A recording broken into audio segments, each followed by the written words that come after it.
Talaga ba, Amber? Siya? Niredepensahan mo? Hindi nagsistate lang ako ng opinion ko. Kasi huwag naman tayo mag-judge kasi hindi naman tayo lahat perfect. Hindi nga. Hindi na kasi. Kulit eh.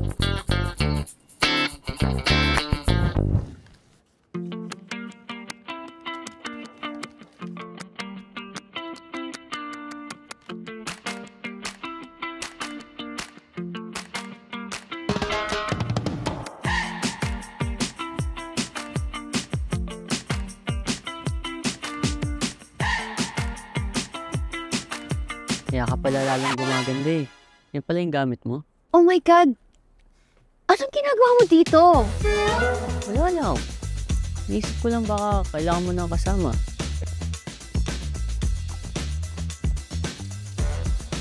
Kaya nandito baka may makikita na naman sa atin.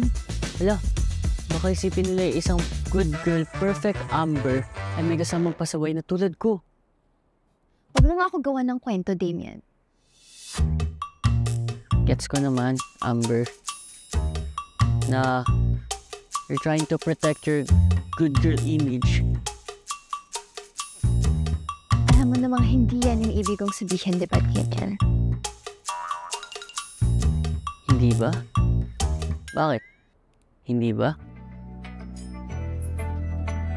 Amber! Handa na ako, handa na sa'yo.